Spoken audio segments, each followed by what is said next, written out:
What's up, everybody? It's Trey Alessio, the Dawn of Entertainment. We are back with another Unfiltered Cinematics. This time around, I went to go see Deadpool 2. Brandon could not make it to this movie, but I really wanted to share my thoughts, so I figured I'd share the Unfiltered Cinematics for you guys.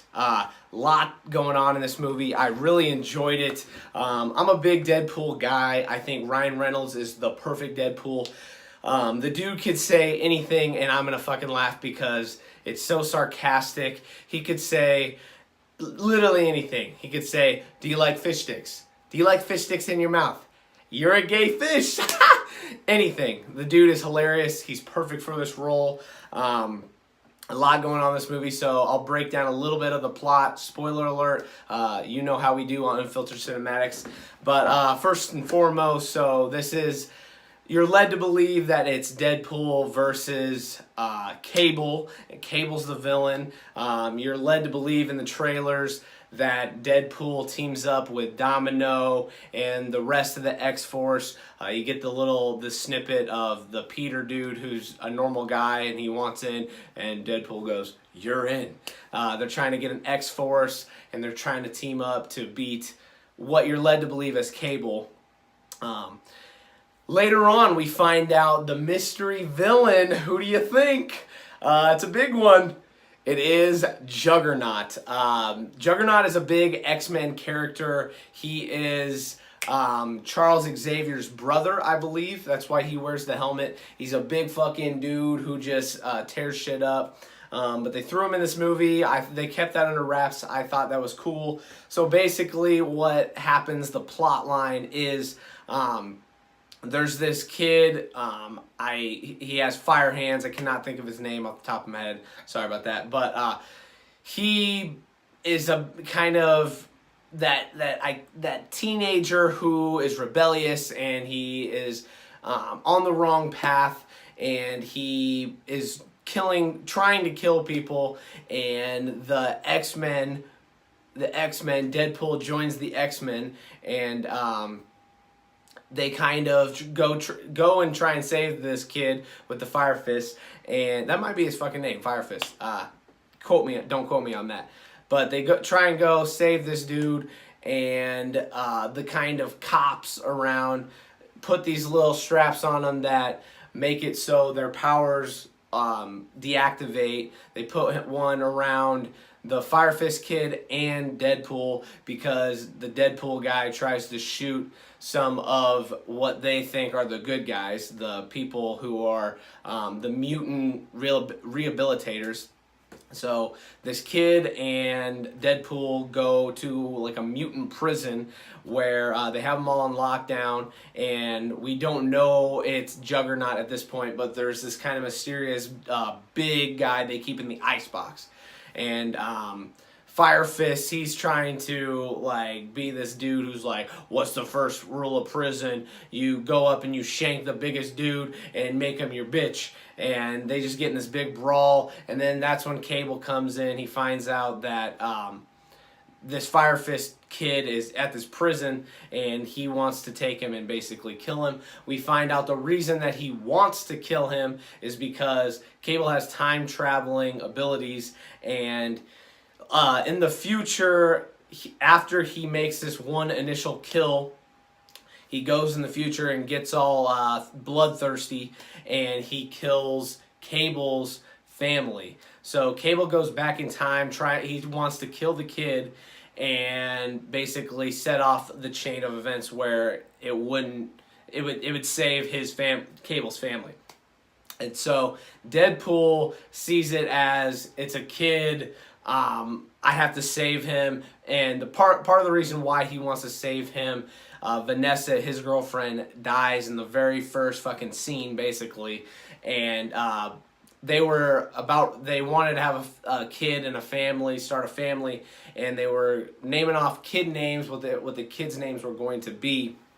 And then Vanessa dies tragically, and he kind of has like a flashback dream, like an epiphany type thing, and she says to him, kids are the way we can be better than what we were raised on. Something like that. I don't fucking know the exact quote. I just watched the damn movie.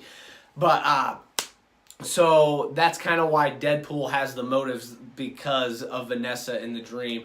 He wants to save the kid. Cable wants to kill the kid. Then the Juggernaut goes loose with the kid. And so Cable teams up with the X-Force, Domino, all the other X-Force characters die, which I thought was hilarious. And then they go from there, and I won't spoil the very, very end, but it was very cool, and really enjoyed it. Now for like the humor. I love Deadpool because it's honestly groundbreaking. It's an R-rated superhero, which that was kind of groundbreaking when the first movie came out. But this just felt like they are really honing on what makes Deadpool great. It's the trolling, it's the funny like jokes throughout. They have the DC jokes, they have the Thanos jokes, they have the Star Wars jokes. They just don't give a shit. They're just out to gun all franchises and all movies. Everything's on everything. Nothing is off limits. Let's just say.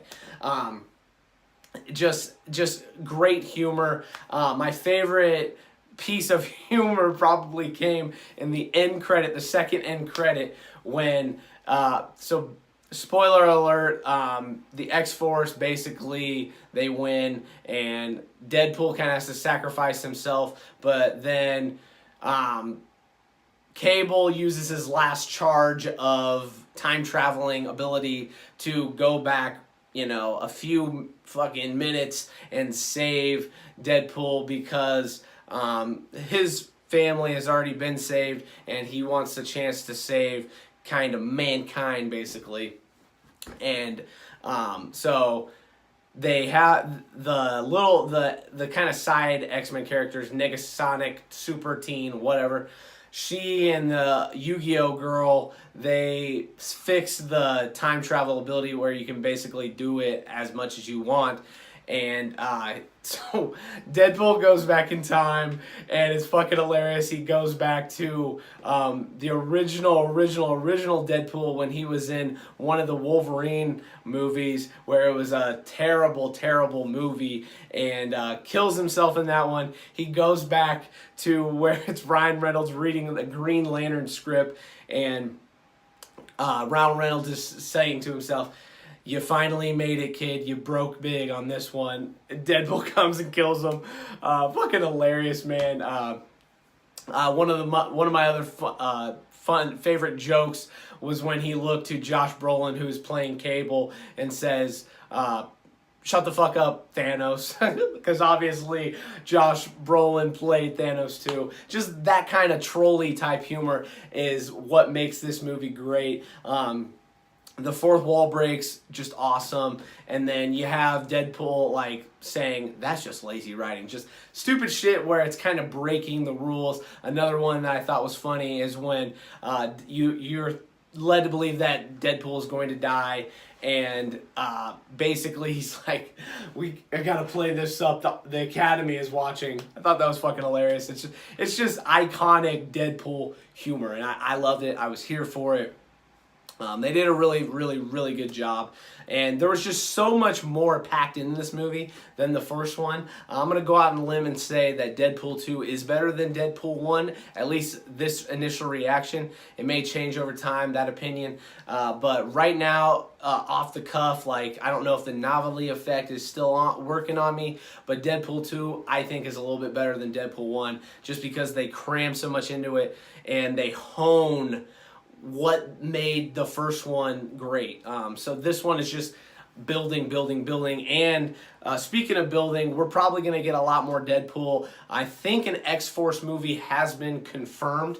And then Domino, Zazie Beetz, who plays Domino, I believe she signed on for 3 movies.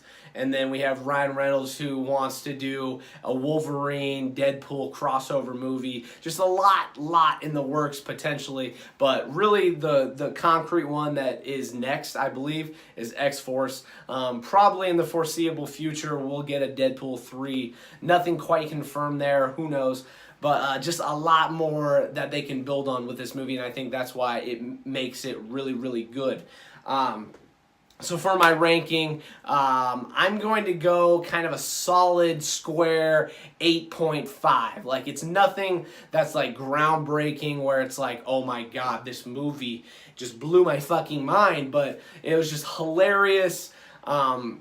It builds on for the potential for a future franchise, and it has the potential to work its way in maybe to the Marvel Cinematic Universe. Don't quote me on that, but Disney did just buy the rights to Fox, so who fucking knows? We'll find out in the future. So a solid 8.5. Go check out Deadpool 2. It's hilarious. Stay till the credits. You know, if you're a Marvel fan, don't fucking leave the theater until all the credits. They got 2 post-scene credits, and honestly, one of the best post-credit scenes I've seen in a long, long, long time.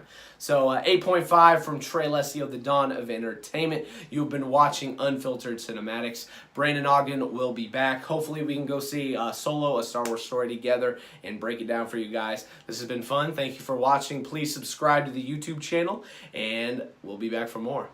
Peace.